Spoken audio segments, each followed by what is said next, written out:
There we go. All right. You just failed the new director training course? What training course? Oh, yeah. All right. Everybody's risen, so let's say the Pledge of Allegiance.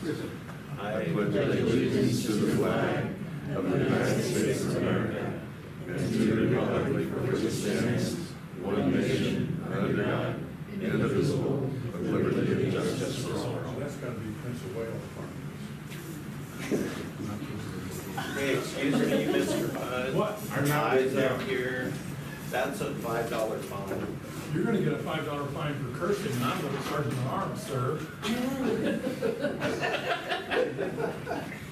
All right, this is how the meeting's gonna go today. Game on.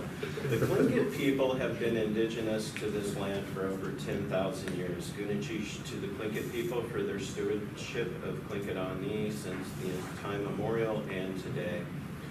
Are there any visiting Rotarians today? Okay. Are there any non-Rotarian visitors that we'd like to introduce? Yes, I have Jessica here, currently transferred over here for the United States Coast Guard. She's the authority of housing and the Eagle's Nest. She's done a lot of pools, so I would watch it. She was in the Rotary in Hawaii, so I invited her to come down and join us today. Nice.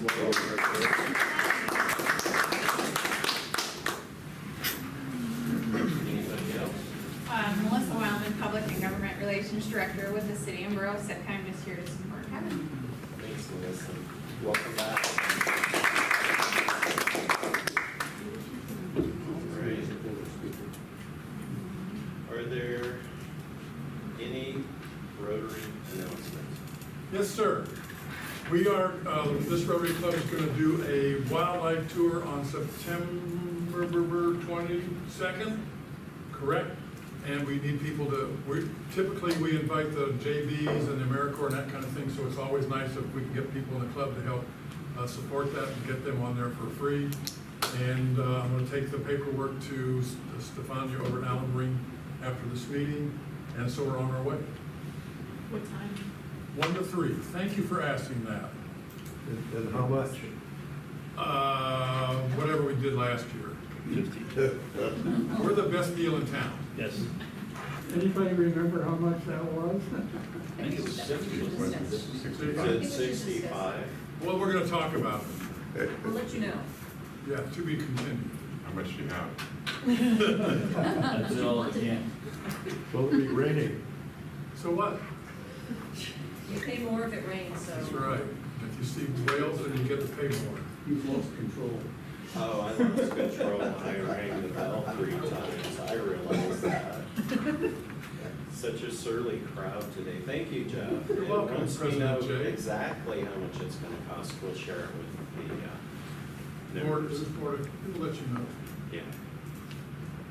So, all right. Any non-Rotary announcements? Yes.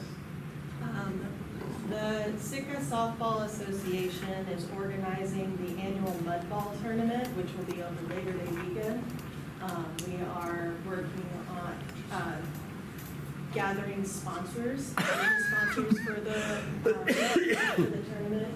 So if anybody knows anybody or is personally interested in sponsoring the tournament, it'd be really great. We're also working with the police chief and city to invite food trucks and food carts over to the different fields so that we can help spread the wealth of all of the people coming into town for that tournament. And we'd love to see people cheering on our teams.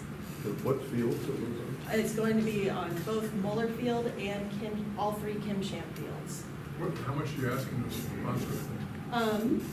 So I have a little flyer that I can share, but really anything that people are looking to support, and it comes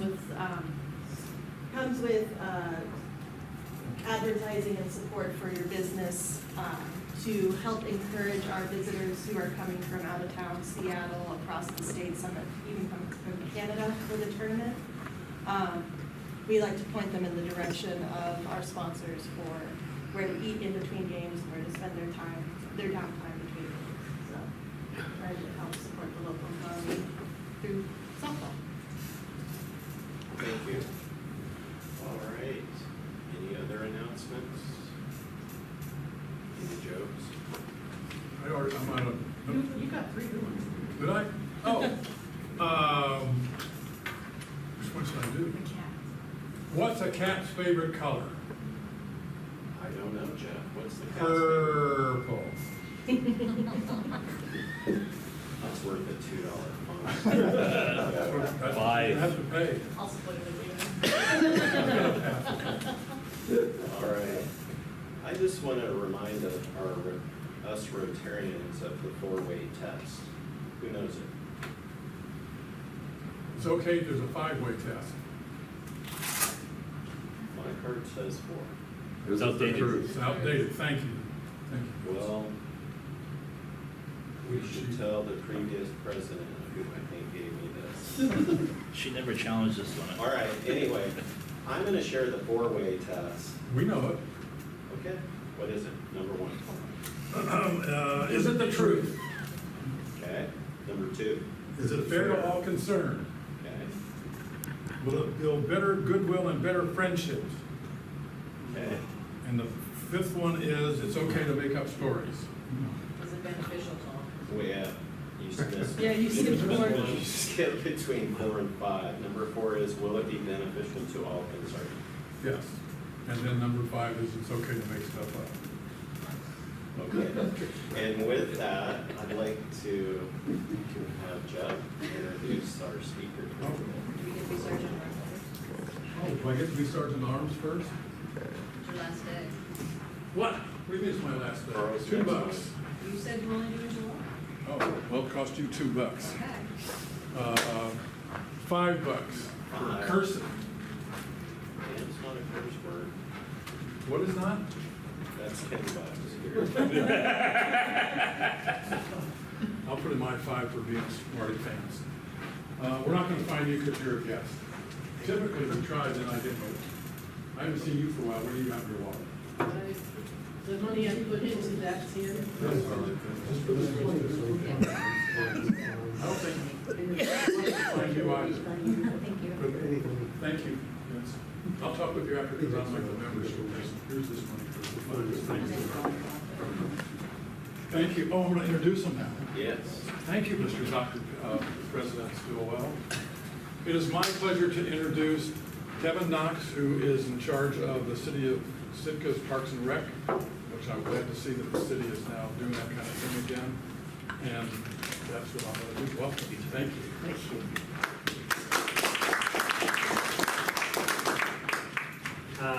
It's been a year since I've been here last, and I gotta say, you guys have a lot surlier and spicier. For sure. Although it's fun. So I had a very well-rehearsed, noted presentation that I put together, and of course, it's gonna fail me a little bit, but I'm gonna do my best here. Like Jeff said, I'm Kevin Knox. I'm the City of Sitka's Parks and Recreation Coordinator. Just started this back in October, so I haven't been doing this even a year yet. But as you may know, the Parks and Recreation Department within the community of Sitka, whether it was community schools or the Parks and Recreation Division within the city, actually went away a number of years ago. And we went for a time without a Parks and Recreation Department. Through a community-led effort and what was it called? The Community Recreation Initiative. We brought back a Parks and Recreation Department to the city and have been running it for just a little over 2 years now. And very excited, it's growing fast. You've probably seen some of the stuff that we've had out there. So, you know, with a lot of excitement, some of the summer programs, some of the community programs that we've done, some of the other initiatives. Our summer programming was this year was our biggest offering. We offered an afternoon class or afternoon sessions for 6 to 12-year-olds. Really worked to support that through scholarships and affordable price structures so that we could get as many kids in there as we could possibly could. As you know, that we are looking at, or starting, embarking on, not just looking at it, taking over the operations of the Blatchley Pool, getting that back operational. And then what I was here last year doing, or presenting to Rotary about, was an improvement project around the Crescent Harbor Courts. So through a partnership with the Sitka Recreation Foundation and a grant from the Land and Water Conservation Fund and support from the city, we're hoping to be able to revitalize those courts because they're old and tired and need some improvement. So just to start off, a little highlights from our summer. Like I said, we had a summer camp program. We ran swim lessons. We had gymnastics. We also had some music programs. But overall, we were able to provide 425 program slots through the summer for opportunities for kids. And that was just our kids' offerings. We also were able to provide some other community instruction, including a aviation camp that Jack Davis, I don't know if anybody knows Jack, teacher here at Mount Edgecombe High School. He provided a middle school aviation camp, which was really fun. It was just an intro to aviation. What's it all about to become a pilot? We also offer through the summer, we had a senior Zumba class with Kate. And, she did her gold Zumba. And then in this fall and through this winter and spring, of course, we'll have Dorothy back doing her movement programs and other things like that. This summer, we, unlike other summers, we also continued to provide our parent summer, or our parent taught times, which we offer as a free program because we don't want anybody to not come in with those little kids, and offer an opportunity for parents to gather and those little kids to have some playtime in a unstructured environment with some toys and a nice, dry, warm place to play. At the same time, we also offer our open gym time, so that we do charge for.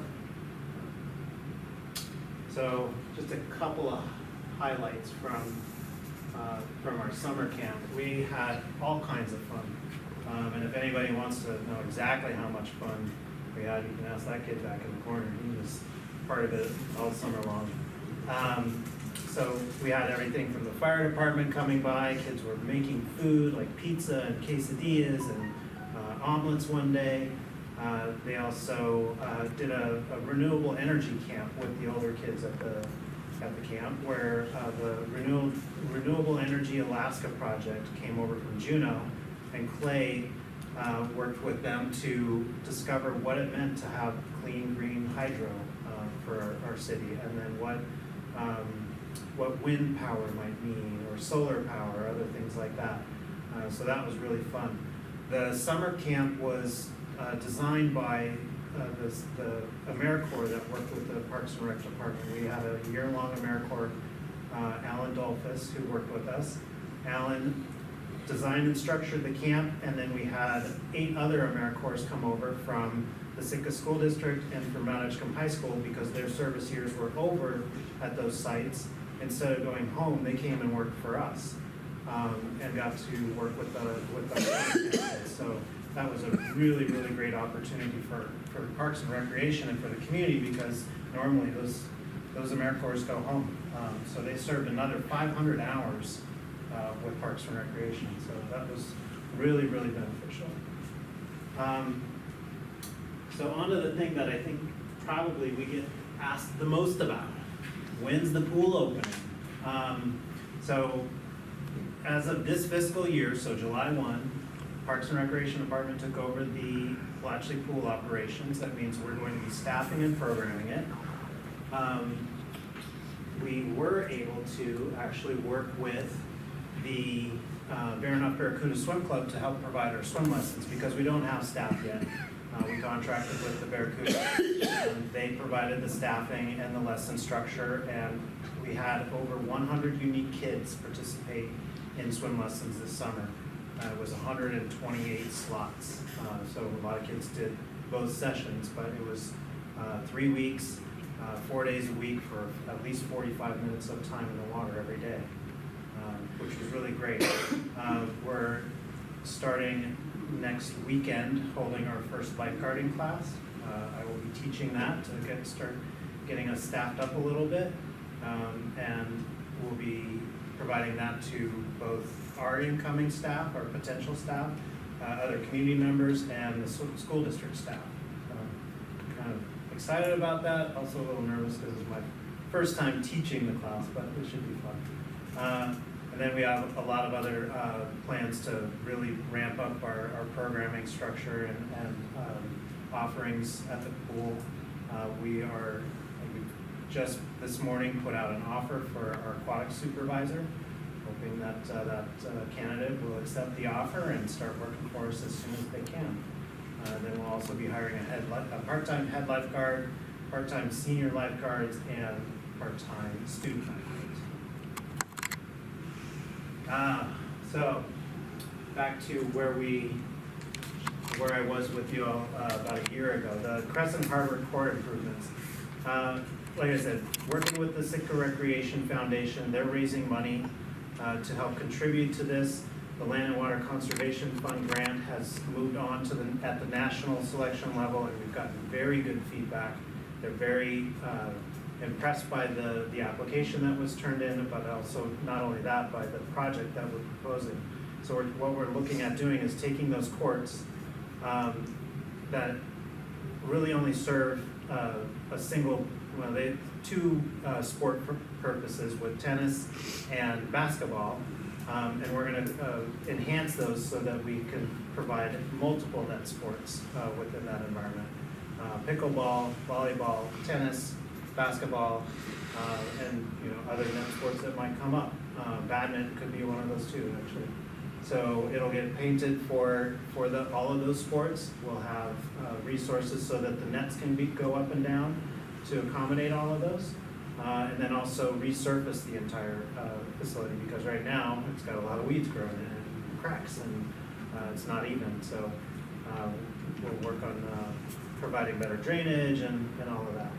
It will also be enhancing the environment there by putting in new lights so that it will be a lighted facility, as well as providing lights for the adjacent playground. And probably the most exciting piece of it all, especially for playground users, is adding a bathroom in there. Because right now you either have to go to the Science Center when the Science Center is open, or you have to go all the way down to the restrooms that are down by the first ramp, Crescent Harbor. So very excited about that, and the potential of that happening.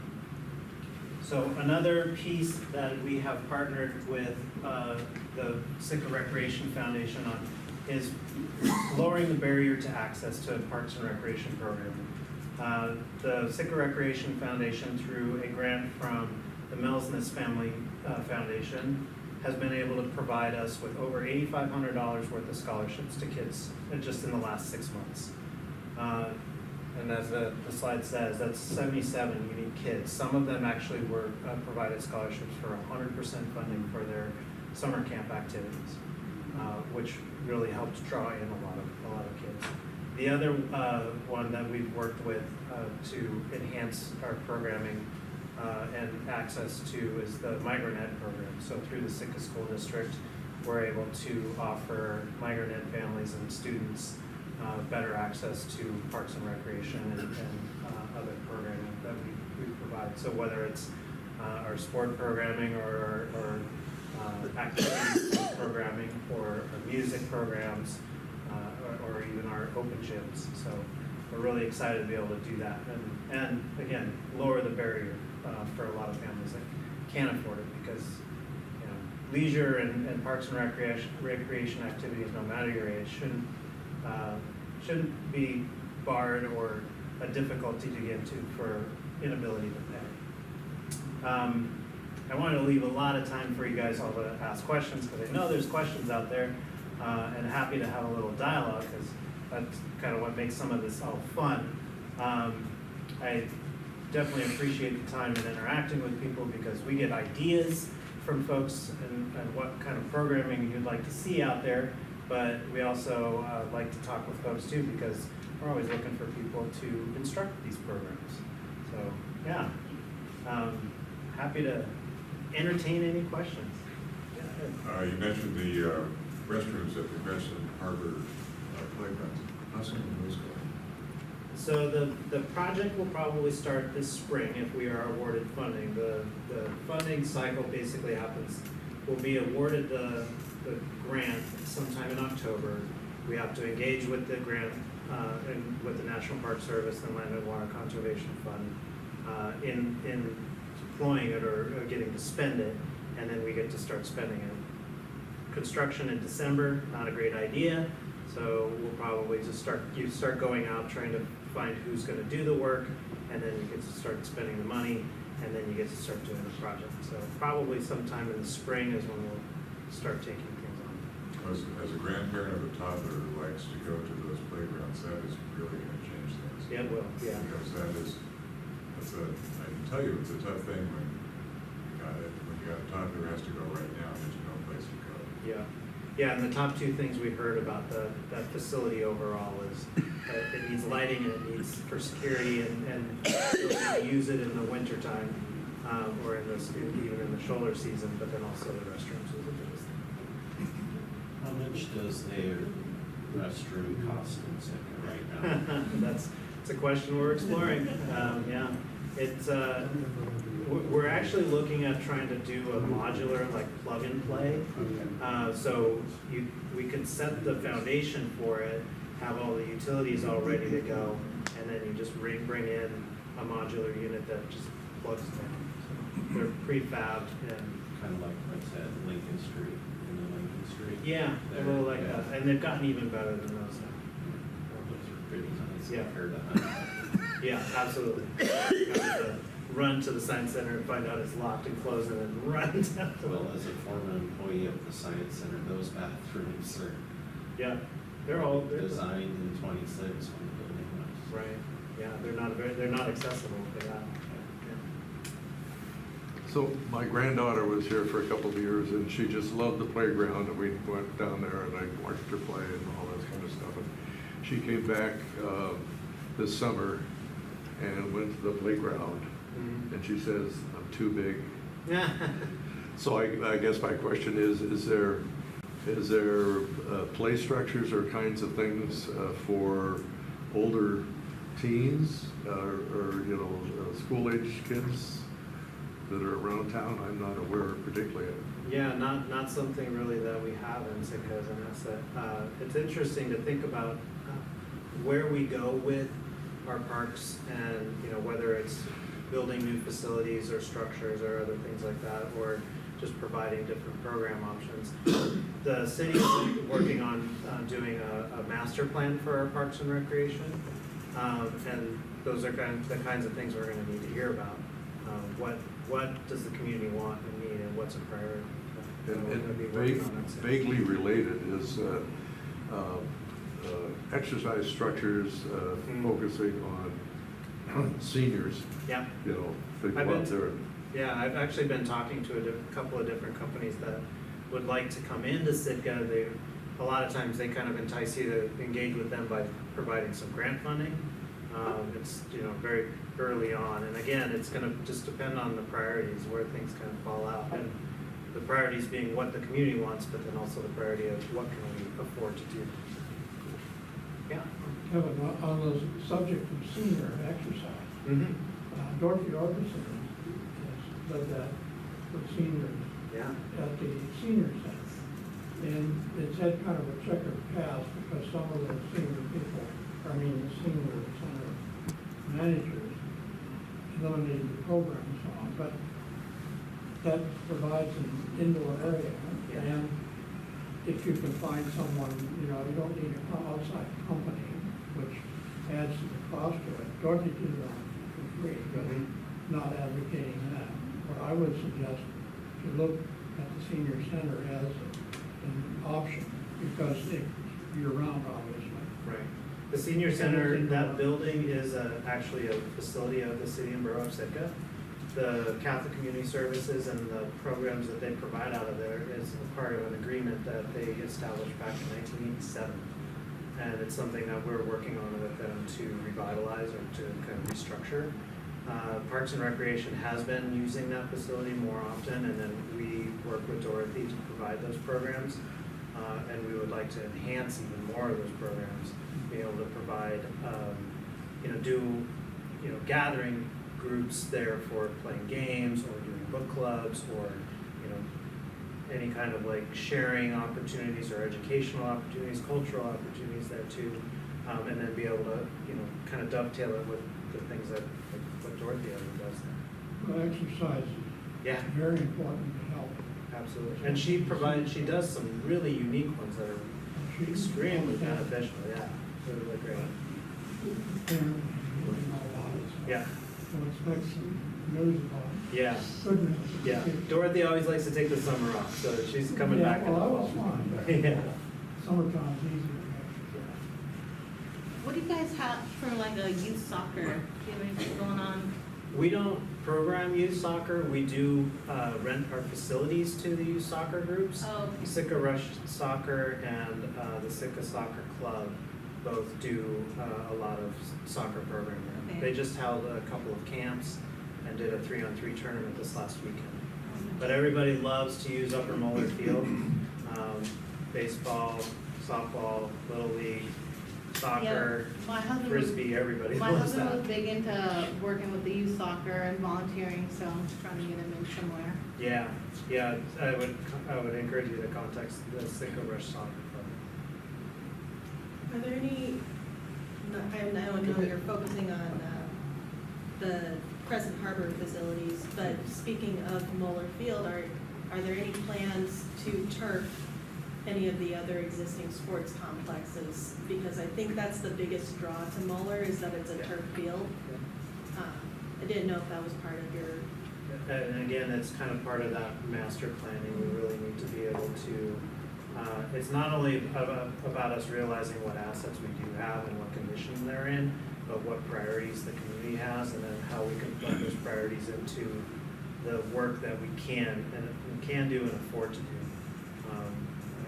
Right now, obviously, things are pretty flush for Sitka, for the city, and be able to, plug resources into things. But everybody's got needs, and we have to balance all of that. So that master plan is gonna be a key part of that. And we are working on that. That's been a kind of an ongoing project for the last 6 months. have you had a timeline for the, start and stop of the master planning process? No, it hasn't been fully Hasn't fleshed out, started, yeah. okay. Yeah. Well, it started, but it's a little bit of a fit and start. There's, the other part of this is the resource within City Hall, staffing resource. There's a number of us that want to have 100 million things on our plate, so just making it happen right. Do you have expected hours for the pool yet? Yeah. Our joke around the office is always when pool. We want to get it open as soon as we can and as much as we can, but we're also going to do it right. Part of the reason why the school district had such a hard time hiring staff for the pool is that they only had one budgeted full-time position there. Having only one budgeted full-time position, having the pool open 7 days a week, that meant that person was on call all the time, and it just isn't sustainable. So when we do get our staffing in, it's a crawl, walk, run kind of mantra for us. So as soon as we can, as much as we can, but we're gonna do it right. Is your department responsible for the maintenance and upkeep of the playgrounds? No, Who is? facilities. Okay. Yeah, Do you guys have any input to that? we Because do. over the last several years here, one of the biggest problems has been the two playgrounds down at Moore Field that were closed for years Yeah. because nobody ever maintained them. Yeah, and Connor Dunlop and his crew have done an amazing job of getting those back open. Yeah, they are. Because there's a lot of different considerations with it, because you really have to make sure that you're doing things, making them safe, but then also accessible for people to be able to use. And when you only have a fence this high, it doesn't really stop people when the facility isn't safe. So, you have to prioritize things correctly. Again, another part of that master plan process, so we hope to be able to do more with those. And also to include, because the school district maintenance team has come over to the city now, we're also a little bit more in charge of what happens with the school district playgrounds. So those are gonna be a factor in all of it too. What are we gonna do to protect the assets once we do all this work? Because in recent years here, you've seen the playground get put up in flames, things burn. We do have those rash individuals that continue to do it. Is there any kind of like camera system put up so we'll have a general idea of what's happening? Yeah, the lights will help with that down at the Crescent Harbor Playground for sure. You always have to balance the whole privacy versus security issue, of course, but definitely something we probably should consider. And I was down in Kenai, and no matter where you went, there's cameras everywhere, Yeah. balls. Yeah. Our harbor systems have quite a few of them too, so, and that's a security and safety issue. Yeah, it could be the same thing for the playground. Yeah, we keep investing all this money into this great equipment and all, and we have some individuals just ruin it. Yeah, they make the wrong choice, and yeah, things get ruined for everybody. Yeah. Excuse me, how are you gonna monitor the thing with basketball and pickleball and volleyball and whatever on those things, or how do you think about that? As far as like who gets to use, Yeah, if you're gonna be if there's a scheduled out. priority, Yes, yeah. sir. We'll establish some guidelines at first, and if those guidelines don't work out as best they can, we might have to go to a reservation system or something like that, but to start with, we're gonna, just establish some guidelines and, say like, don't schedule a pickleball tournament on there and take it over for the entire weekend when you know that there's also gonna be some people that want to play some basketball or tennis or something. Have you thought about covering it too, or is that just? Dollars, right? Yeah. So it comes down to dollars. I mean, that would be interesting. I don't know if Land and Water Conservation would allow that there. That's protected land, so we have to go through a lot to even do this project. So, in the past and on occasion, the club has volunteered to do maintenance projects for other organizations. And Yeah. if anything like that comes up, you might suggest that to Yeah. the persons that are in charge. The Sitka, the Sitka Recreation Foundation is going, with the Crescent Harbor Park revitalization, is going to be a key organization that's gonna bring in volunteers and kind of like how the community playground worked with, bringing that up to where it's at now. They'll raise money, but then they'll also bring in the human asset, and I'm sure they would love to talk to you guys more about that. 'Cause that'd be a great way to fund it. Yeah. Are there open gyms, indoor gyms, hours at any of the gyms in town? Yeah, the Blatchley is our main kind of hub for Parks and Rec, and on Sundays right now, we run open gym from 2:30 to 5. In the wintertime, we try to open it up a little bit more, but there's competing interest with all the different sport leagues that go on. Barefoot Ballers uses a lot of time at all of our gyms, except for the high school. And the high school, we don't have a lot of access there just because they're so busy with their sports stuff. So. But we try to do it as much as we can based on what's available then, and also what kind of staffing we have available too. Gary? Mentioning playgrounds, I was at a meeting recently where the community members were wondering why Pete's playground is closed. And I gave them a view I had, having been situated in that building, but it's something that is out there, the community desire for that playground to be open. Yeah, I mean, it's so central. It would be. It has a lot of parking access and other things like that too. So that's a decision of the school district, it's not something that's been up to us. Is there such a thing as a list of assets that the Parks and Rec have that? Yeah, and we're developing it even more, because that's part of this master plan, is actually to develop the asset first, and then kind of address things from there. So the cross trail, that's not part of your program at this point, is that right? Not part of our program, it is number of different parts of it are assets of the city of Sitka. Yeah. It's a multi-jurisdictional trail.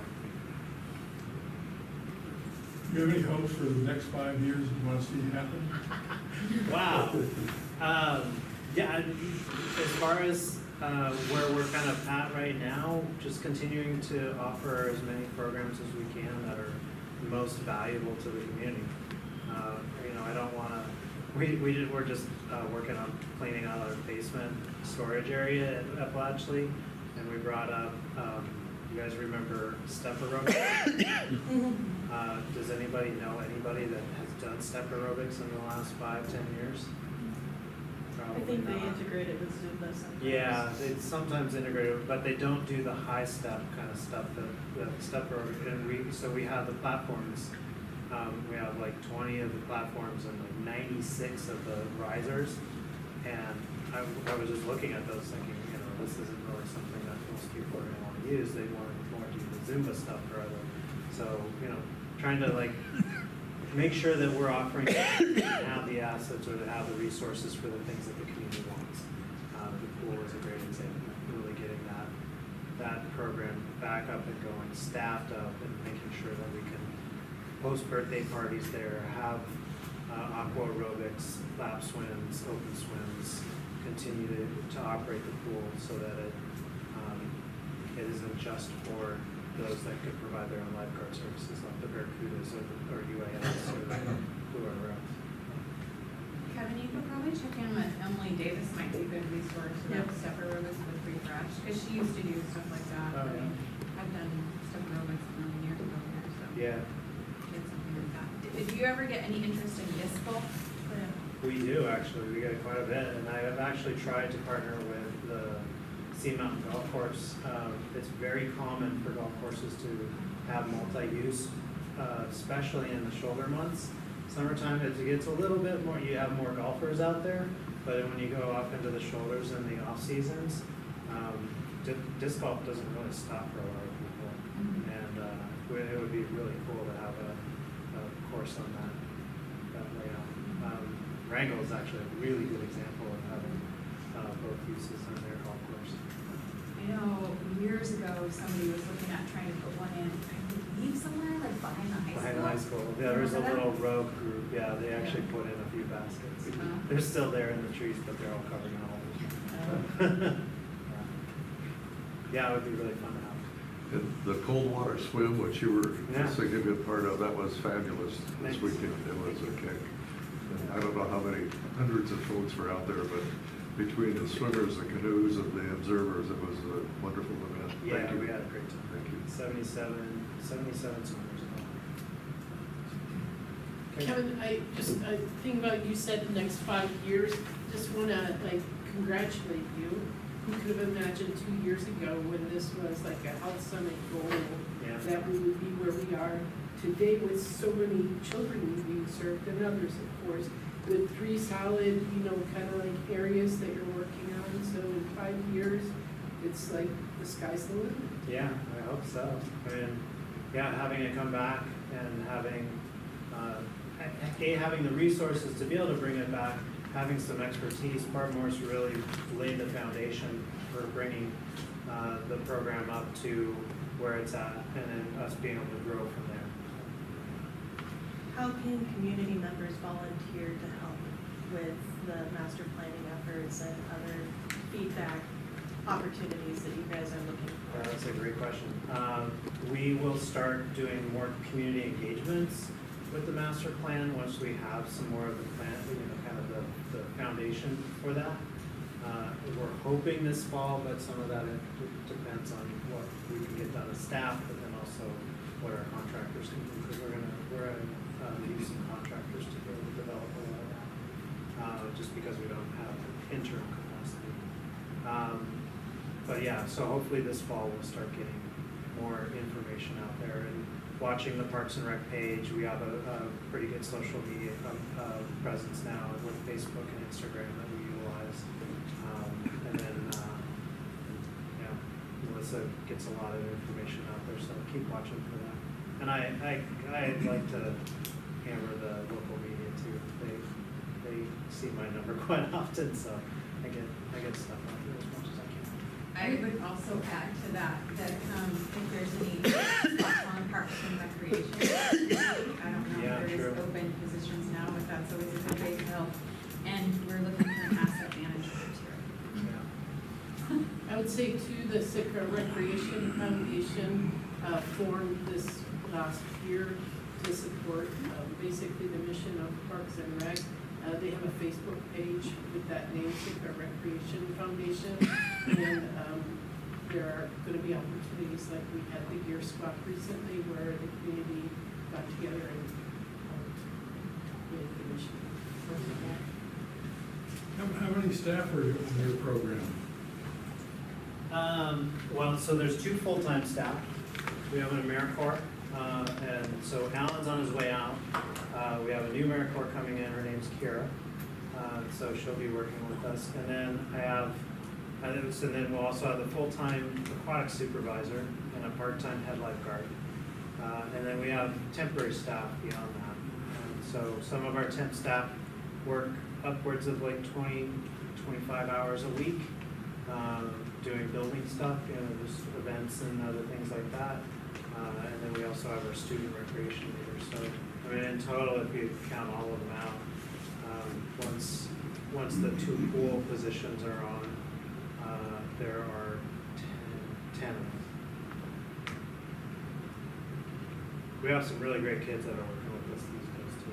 The student rec leaders are really fun. We just brought them on this summer.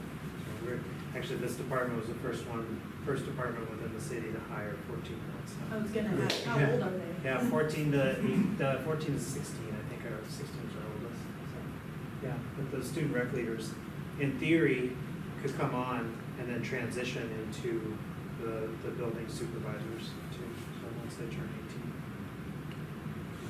18. Nice growth potential in the So Vince mentioned the security issues. Do you coordinate with Sitka Police and others to patrol those facilities outside so that they pay attention? Yeah, a bit. I mean, I don't know if anybody's noticed the blue panels that have gone up on the outside Blatchley Court. Those were purchased by the Sitka Recreation Foundation in coordination with us trying to enhance that facility a little bit. When it gets wet in there, it gets super slippery. It's a smooth concrete surface, so when rain blows in or whatever, it's just not a very usable. So we work with the Recreation Foundation to put up those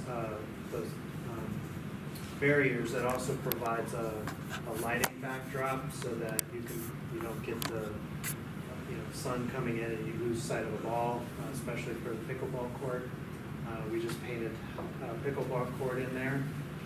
We're going to be enhancing the backboards and the rims on those because those are super tired and having a hard time. So, and then we're going to repaint the basketball lines in there too. So, and again, all that's working with the Recreation Foundation and the streets crew is lending us a couple quarts of paint. So that's been kind of a nice thing to be able to upgrade that, spruce it up a little bit.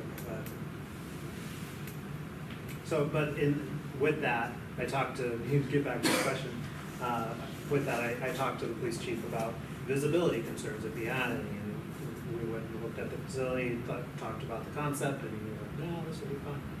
So, yeah. And we work with the school district too, because they have they have cameras all over, inside and outside, so we work with them with needing to review tapes for security things or other things like that. One last question. Silence. Well, let's thank Kevin for.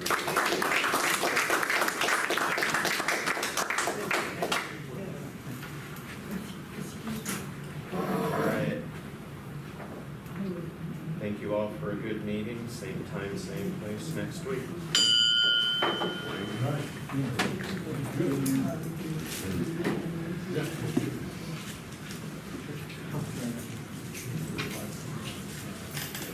Work